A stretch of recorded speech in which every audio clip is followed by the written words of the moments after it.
Marco Aparicio, profesor de la Universidad de Girona, que va a hablar sobre el Poder Judicial en un sistema de garantías multinivel, la vinculación de jueces y tribunales a los dictámenes del Comité de Derechos Económicos, Sociales y Culturales. ¿De acuerdo? Continuamos en el análisis de la parte orgánica de la Constitución y ahora en cuanto al Poder Judicial y su relación con los derechos económicos, sociales y culturales. Así que cuando quieran, Marcos.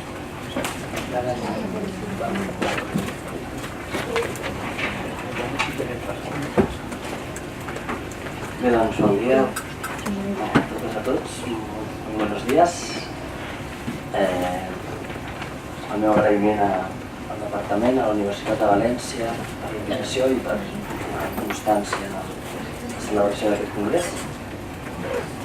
Y un agradecimiento muy sincero a la invitación y por el trabajo que implica mantener un congreso de estas características y una convocatoria que nos permite vernos, compartir reflexiones, propuestas y también compartir con todas y con todos temáticas de debate que tienen una dimensión seguramente académica, teórica, pero todas ellas tienen una dimensión de problemáticas sociales, de proyectos de convivencia, de proyectos de vida amenazados que exigen respuestas, ¿no? Y en ello estamos. La pregunta sobre poder constituyente, o poner la idea del poder constituyente en la mesa, ha supuesto en todos estos años de Congreso y lo sigue suponiendo hoy en esta edición una necesidad, por un lado, de impugnar radicalmente la situación existente, ¿no? Tanto desde el punto de vista normativo, institucional, como las prácticas sociales existentes, pero esa impugnación, esa deslegitimación, esa impugnación es una impugnación creativa, ¿no? La dimensión constituyente siempre va de la mano de impugnar, pero no impugnar solo para desacreditar, sino también ofreciendo propuestas alternativas de proyectos de vida, ¿no? De proyectos de convivencia. En eso estamos, yo creo, estamos hoy. Las intervenciones que ha habido esta mañana hablaban de eso, y me gustaría que mi intervención también fuera vista en esas coordenadas.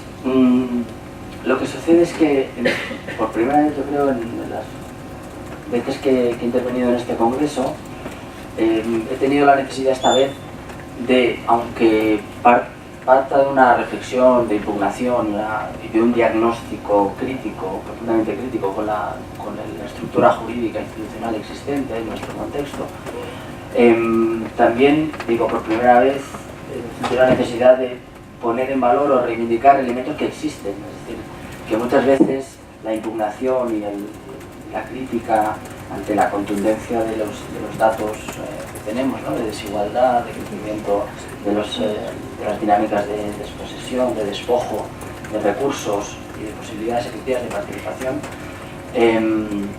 aunque eso nos lleve a una crítica y nos deba llevar a una crítica estructural, una crítica respecto del régimen constitucional, jurídico y político, también en ocasiones eso nos lleva a una dimensión algo paralizante, ¿no? La gran crítica o la gran impugnación a lo existente a veces es motor de respuesta, pero a veces es motor de parálisis también, ¿no? Hay una cierta incapacidad de asumir la dimensión de lo que sucede y, por tanto, pues nos recluimos a nuestros cuartelitos y ahí vemos pasar el chaparrón, si es que de un chaparrón se tratase, ¿no?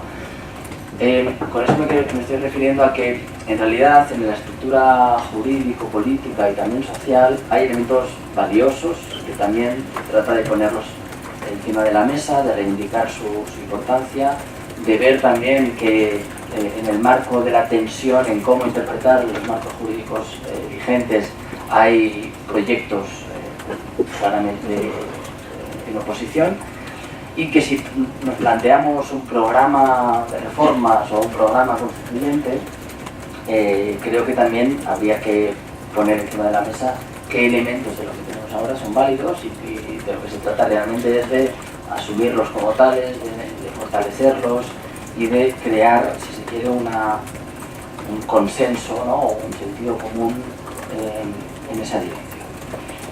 Decía que el diagnóstico, al menos en las personas que somos convocadas a este congreso, suele ser bastante compartido, ¿no?, respecto de las debilidades del modelo, ¿no?, y sobre todo unas debilidades que se han puesto muy de manifiesto cuando los ataques son especialmente intensos en el marco de una llamada crisis financiera y por tanto en el marco de un proceso, de un ciclo en el que bajo esa crisis, bajo ese shock, ¿no?, que diría Naomi Klein, tenemos un programa de apropiación, un nuevo programa de apropiación privada de recursos colectivos, ¿no?, esa lógica que está detrás de todo el recorte de derechos y evidentemente todo el proceso de privatización de recursos, de servicios, esa nueva fase de apropiación y de despojo, lo que hemos visto. Y en el diagnóstico seguramente muchas y muchos pues no tendremos más remedio que lamentarnos por la extrema debilidad que las contenciones jurídicas han demostrado. Teóricamente hay una Constitución con derechos y con libertades y con sistemas de garantía. Teóricamente en esa Constitución debería ser la norma suprema bajo la cual el resto de normativas o bien se interpretan conforme a esta o bien deben ser declaradas inconstitucionales, por tanto nulas, pero cuando tenemos un conjunto de reformas legales de la profundidad que tienen, ya de manera previa, pero muy claramente desde la historia del Partido Popular con mayoría absoluta, a partir del 2012, conjunto de reales decretos leyes que consisten en, de manera sistemática, un ataque a las posibilidades de ser efectivos de derechos esenciales como derechos educativos, derechos sanitarios, cuestiones de dependencia, condiciones materiales, financieras y reales de efectividad de normas como, por ejemplo, que antes se planteaba en la última ponencia, ¿no?, como la ley de medidas integrales contra la violencia de género, y largo, etcétera. Lo que nos sorprende, o nos debería sorprender, a no ser que lo aceptemos con un derrotismo ya total, es la extrema debilidad de los mecanismos de resistencia a eso, ¿no? Los mecanismos de resistencia jurídica en este debate y en cierta medida social. Sabemos que hay una movilización importante, que están las mareas, que está el 15M, que hay movilización fuerte, pero finalmente esa movilización no se combina con una respuesta política y jurídica suficientemente vigorosa, ¿no? Esa situación nos puede llevar a una cierta aceptación o derrotismo y una asunción de que en realidad ya lo sabíamos, los derechos sociales, el conjunto de los derechos sociales, en realidad no eran exactamente derechos, ¿no?, eran más bien concesiones del poder en la medida de sus posibilidades y del margen de discrecionalidad política que un programa político puede llevar a cabo, pues puede llevar a que sean más o menos implementados o no. Esa es una posibilidad, ¿no?, que nuestra cultura jurídica y política se configura en esos términos, ¿no? Los derechos sociales están en ese plano y deben permanecer en él. La reforma del artículo 135 de la Constitución es algo, bueno, asumible, sin más, es un mecanismo de ajuste de elementos que ya se daban y por tanto no hay que darle más importancia, o por el contrario hay que asumir una confrontación abierta, directa, para la configuración de una cultura jurídica y política de confrontación a esos planteamientos, ¿no? Para ello, ya digo, podemos en esa confrontación a esos planteamientos, a esa normalización, ¿no?, ese derrotismo respecto de cuáles son los parámetros en que funciona esto, podemos o bien decir, bueno, frente a ello nos planteamos un proceso constituyente y todo un marco distinto, como partiendo de cero, como si eso fuera posible, o la otra es con ese horizonte constituyente, en el sentido con esa necesidad de partir de la impugnación, nos centramos también al mismo tiempo, es decir, no viéndolo como elementos necesariamente contradictorios, en las normativas de los dispositivos existentes, jurídicos, institucionales, de defensa de los derechos sociales concretamente o de otros derechos ¿no? En eso tendríamos la dimensión interna, estatal, dentro del ámbito estatal, tenemos una dimensión autonómica también, con un conjunto de normativas, la mayor parte de ellas suspendidas en su aplicación por impugnación ante el Tribunal Constitucional, pero con un recorrido jurídico interesante, ¿no? Con la ley de emergencia habitacional y medidas contra la pobreza energética, la ley catalana, que evidentemente se ha discutido para alcanzar su suspensión, etc., ¿no? Por tanto, tendríamos un plano que también en una reflexión constituyente deberíamos poder incorporar, que es el marco jurídico existente, y ver cómo en y de manera paralela y complementaria con un debate constituyente o con una constituyente nos centramos también en lo que ahora, con el marco jurídico actual, podemos y debemos hacer. Pues bien, esta voy a tratar de rescatar algunos elementos que podemos trasladarlos a muchos otros ámbitos del ordenamiento jurídico, en la que tenemos algunos datos que nos permiten construir o reconstruir un combate jurídico desde lo existente también, ¿no? Un combate jurídico que pretende una transformación, pero que también se fija en lo existente para avanzar en posiciones de empoderamiento colectivo y social, que es lo que en definitiva son también los derechos. En ese combate jurídico yo he escogido ese ámbito. ¿Por qué no nos replanteamos, a partir de elementos que en los últimos meses he hablado, cuál es la posición del Poder Judicial en nuestro contexto respecto de los derechos fundamentales, los derechos constitucionales y su necesaria integración e interpretación con los derechos internacionalmente reconocidos, tal y como establece el artículo 2.10.2 de la Constitución? ¿Por qué no realmente abordamos de manera frontal, no como elementos aislados o anecdóticos que se han dado en algún momento, sino como elementos que nos obligan a hacer un replanteamiento a unas exigencias frontales respecto del Poder Judicial? Pues ahora se está reformulando el Consejo General del Poder Judicial, ¿no? Se está cocinando, ya está bastante bien, creo, hoy. Pues precisamente en este contexto, poner encima de la mesa la necesidad de una reconsideración, reconfiguración colectiva respecto de cuál es el papel del Poder Judicial y de todas sus instancias en materia de derechos.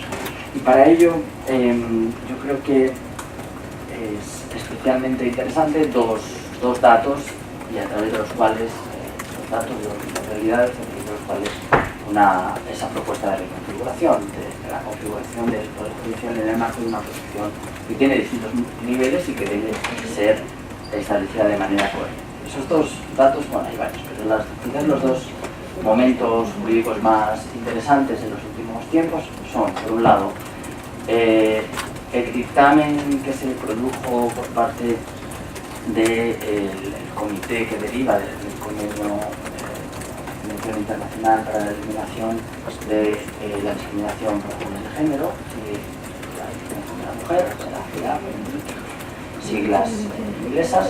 Por un lado, ese dictamen del que se ha derivado una sentencia del Tribunal Supremo a la que me referiré, en la que pone por primera vez de manera clara, establece mecanismos para la exigibilidad de los dictámenes que condenan al Estado español por vulneración de derechos contenidos en esa convención, y por tanto donde se toma en serio que hay una convención que es libremente asumida por el Estado como compromiso internacional, y a consecuencia de ello se incorpora el ordenamiento jurídico internacional una serie de compromisos jurídicos, una serie de derechos exigibles, por tanto, por los sujetos titulares de los mismos, ¿no? Por tanto, el dictamen del comité de la ciudad, por un lado, que hará brevemente, y por otro lado el dictamen del Comité de Derechos Económicos, Sociales y Culturales, que desde la ratificación del protocolo facultativo al Pacto Internacional de Derechos Económicos, Sociales y Culturales por parte de España en el año 2008, es un protocolo facultativo que después de, ¿cuántos son? 40 años de funcionamiento del Pacto, o de existencia, más de 40 años del Pacto Internacional de Derechos Económicos, Sociales y Culturales, permite presentación de comunicaciones individuales, es decir, una suerte de recursos o de denuncias que los individuos, las personas afectadas por vulneración de derechos sociales contenidos en el Pacto Internacional pueden presentar ante el Comité de Derechos Económicos, Sociales y Culturales una vez adoptada la Junta Interna, y a través de esa denuncia, de esa comunicación individual, el Comité de los Derechos Sociales puede elaborar, por tanto, un dictamen del que se derivan una sanción, bueno, una conclusiones, unas recomendaciones, también se llaman así, de condena, en su caso, al Estado por vulneración de esos derechos, que son vulneración, por tanto, de derechos que están en el pacto, pero que también son vulneración de derechos que forman parte del ordenamiento jurídico del Estado.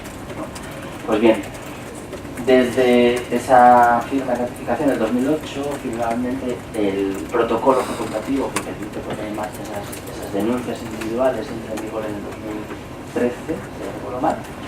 Desde el 2013 en adelante se plantea, llegan al comité varios casos, de los cuales de dos se derivan dictámenes condenatorios de España en materia, los dos de vivienda. Uno primero, quizás es una cuestión más procedimental, que no voy a referir, que es tanta trascendencia, y un segundo el 20 de junio del año 2017, por ejemplo, ahora caso un año y medio, en el que se condena a España en un caso especialmente relevante, o sea, sería como un leading case, ¿no? Litigio estratégico. ¿Por qué? Porque más allá de la situación concreta a la que se refiere, se está refiriendo a una situación hoy en día muy extendida, ¿no? Que es la situación en que se producen los desahucios por impago de alquileres, ¿no? Aquí unos datos para que ya lo sabemos, pero bueno, siempre es importante tener esas referencias en el caso como realidades tangibles, ¿no?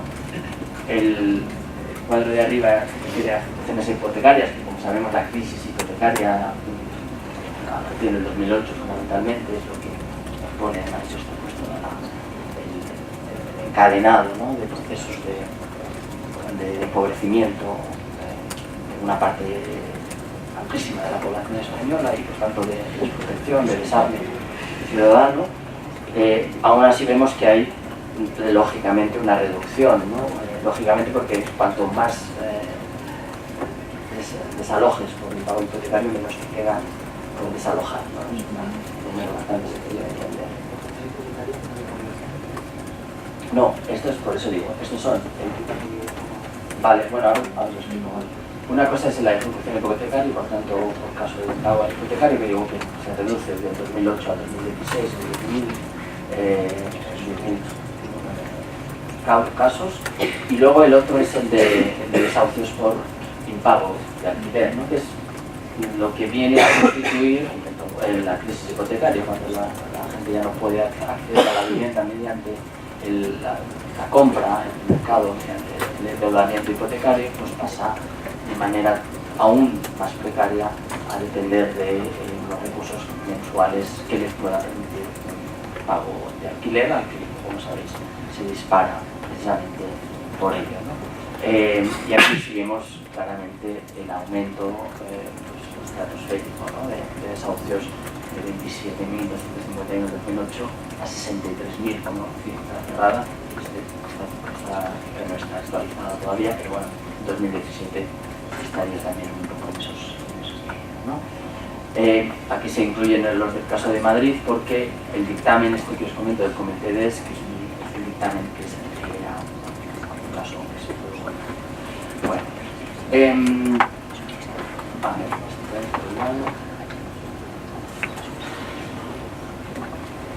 fijaros, voy a leer muy brevemente algunos aspectos que se sitúan en este dictamen del Comité de Derechos Económicos, Sociales y Culturales, la comunicación 5/2015, que finalmente a través del dictamen aprobado en el 2017.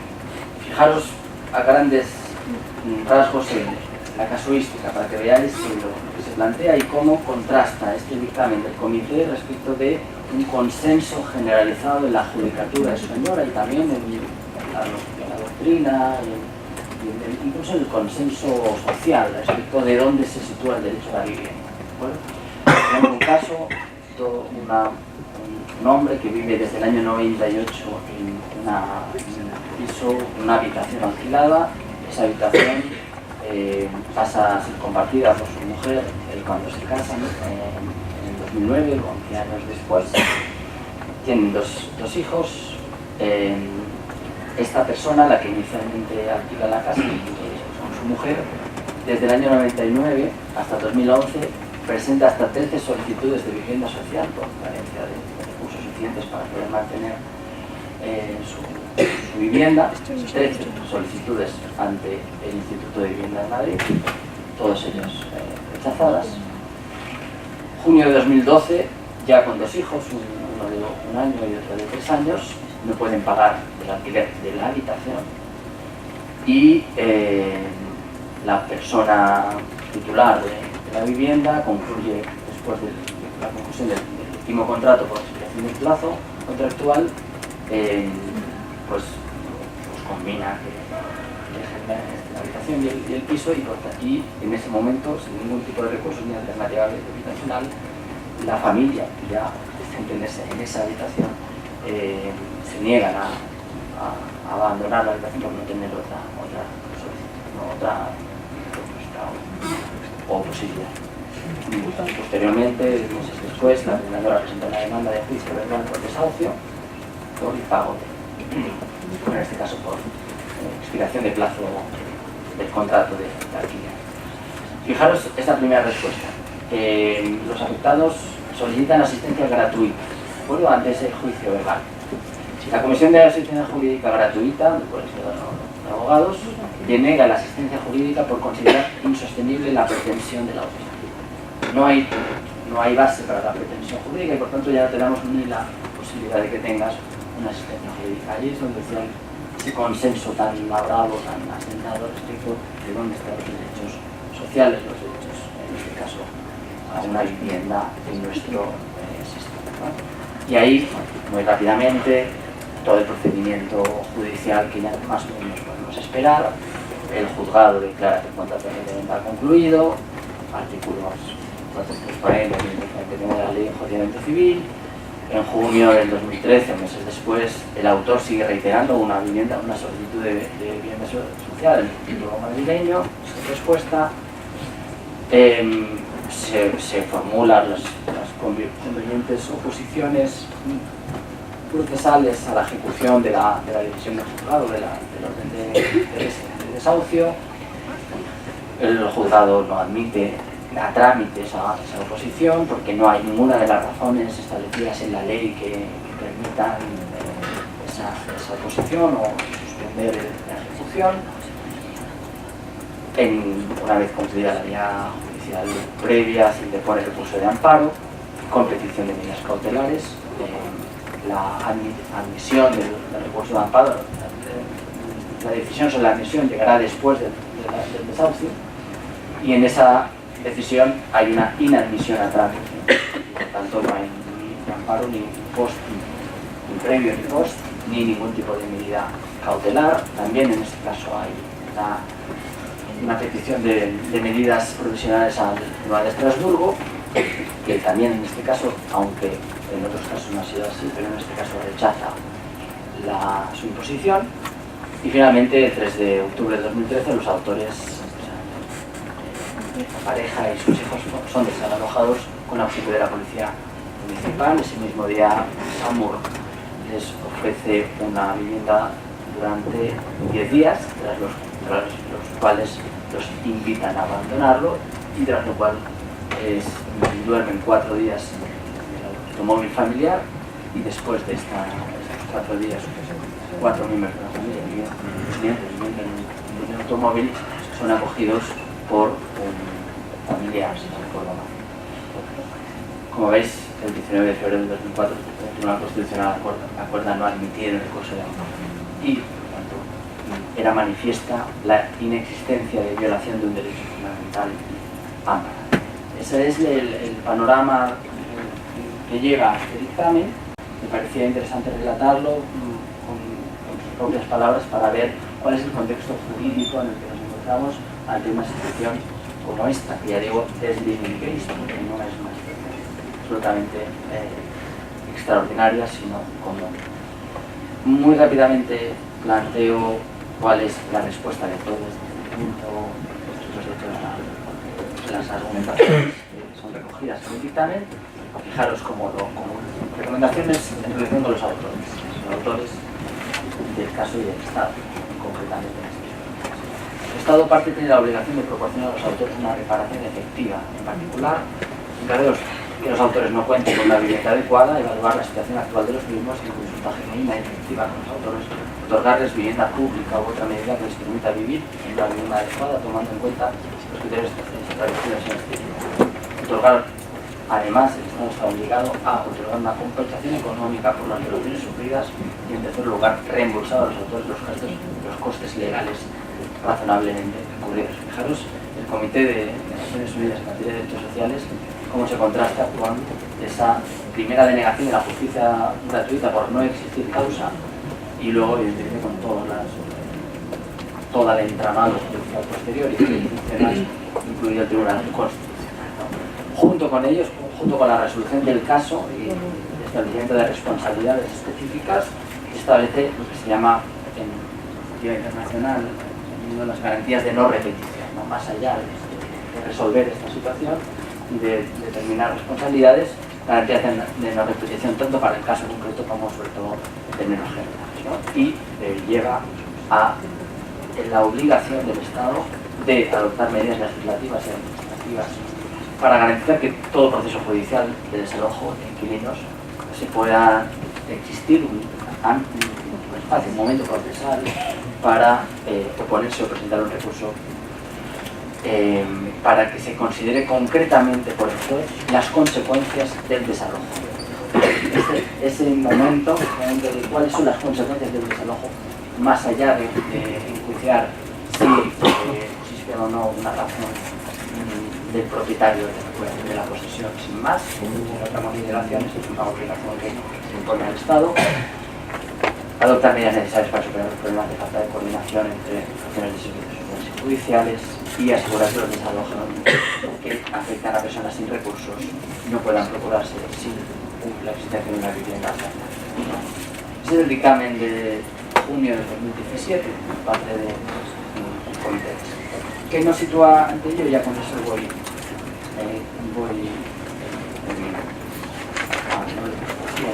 voy a leer. Nos sitúa lo siguiente. De este comité hay...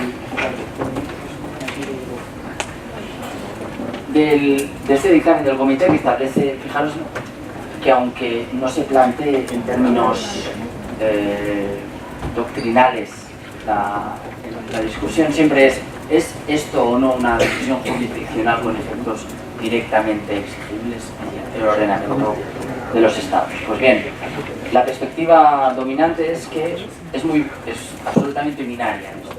O es un órgano jurisdiccional y sus decisiones son ejecutables, o no lo es, y prácticamente no es nada. Es una especie de declaración de voluntades, que si los estados tienen a bien a incorporar en la medida de sus posibilidades, en los ritmos que necesiten y del modo en que lo hagan, pues ya consideremos que se cumpla con esa obligación, ¿no? Así, por ejemplo, fijaros, en el caso los citaba y con eso ya estaría cerrando, la sentencia del Tribunal Supremo con la que se establece una comprensión del carácter obligatorio del dictamen del comité que está para la garantía de la Convención de los Derechos y las cláusulas para la eliminación de la discriminación de género. El Tribunal Supremo, en la sentencia, tengo la sentencia 1263 de 2018, de julio de este año, por tanto tiene pocos meses, el Tribunal Supremo establece lo siguiente, y además lo establece en un contexto donde, por ejemplo, el Ministerio Fiscal, de manera abierta, niega que las normas internacionales de derecho invocadas exista un cauce procedimental específico y autónomo para instar el cumplimiento de los dictámenes del Comité de la CEDAW, por ejemplo. El Ministerio Fiscal dice no hay ningún procedimiento, no hay ningún cauce interno, por tanto no tiene una naturaleza vinculante. Pues bien, el Tribunal Supremo, por primera vez y de manera clara, establece: no puede dudarse que tendrán carácter vinculante obligatorio para el Estado estos dictámenes. En segundo lugar, dice: el dictamen emana de un órgano creado en el ámbito de una normativa internacional que, por revisión del artículo 96, forma parte de nuestro ordenamiento. Dice, y además lo impone así el artículo 10.2 de la Constitución. Y dice: no hay obstáculo para que la lesión de diversos derechos reconocidos por la Convención y que declara el dictamen del Comité de la Ciudad pueda y deba ser un elemento determinante para acreditar la posible vulneración de los correspondientes derechos fundamentales del recurrente. Directamente de ese dictamen establece la obligación por parte del Estado de asumirlo y la inexistencia de un cauce específico procesal, es decir, que eso no esté en la ley de enjuiciamiento civil, criminal, si fuera menos penal, o en la ley de la jurisdicción contenciosa administrativa, en el caso de la denuncia administrativa. Eso no impide, eso lo que supone es una laguna, como, bueno, digamos, en el ámbito del derecho, cuando es una laguna, el sistema jurídico, que por eso es un sistema, debe colmar esa laguna a través de los mecanismos de integración normativa de los que dispone, ¿no? Pero el caso este de la ciudad es un dictamen sobre un caso absolutamente terrorífico, que antes se nos hablaba también sobre la cotidianidad de la violencia machista. En este caso es unas reiteradas peticiones de protección de una mujer respecto, sobre todo no tanto de ella sino de su hija, en las visitas que tenía concertadas o autorizadas por el juez. Durante años se plantea el peligro que esas visitas, si no son supervisadas convenientemente, puedan generar. Y finalmente la desatención de esas peticiones lleva a asesinato de la hija por parte del padre. Fruto de esa situación, finalmente se llega, y atrás, como también en el Comité de la FEDAP se tienen que agotar las vías judiciales internas, se llega al agotamiento de las vías judiciales internas, donde no hay ninguna respuesta judicial en la que se establezca ninguna responsabilidad de la administración en esa situación, en una situación tan extrema como esa, ninguna. Eso llega finalmente al comité, el comité establece un dictamen en el que condena al Estado y además se le obliga a pagar una indemnización por responsabilidad por mal funcionamiento, entre otras elementos. Pues bien, por primera vez en julio de este año, desde 2018, el Tribunal Supremo asume carácter vinculante o carácter jurídico y por tanto con efectos que deben ser vinculantes para el ordenamiento interno. Y si eso sucede, es verdad que en un caso muy concreto y muy extremo, pero una reflexión sobre cuál es la posición del Poder Judicial en el esquema de protección de los derechos y de qué manera deben integrarse los dictámenes de los organismos de Naciones Unidas, y teniendo en cuenta además que el protocolo facultativo del Comité DES, que permite las comunicaciones individuales, está directísimamente inspirado en el protocolo referido al Comité de la CEDAW, es decir, supone el convenio de eliminación de la discriminación contra la mujer. Evidentemente debemos incorporar los dictámenes del Comité DES como dictámenes con consecuencias jurídicas que deben ser garantizadas por el conjunto de los órganos que pertenecen al Poder Judicial, y a través de ello realmente olvidarnos ya de ese soft law para los derechos humanos que se ha ido construyendo en las últimas décadas sobre todo, y esa priorización de que los derechos humanos y su traslación en los derechos constitucionales son el origen y el fin de cualquier sistema constitucional dado y por elaborar. Espero que haya sido más o menos de utilidad. Muchas gracias.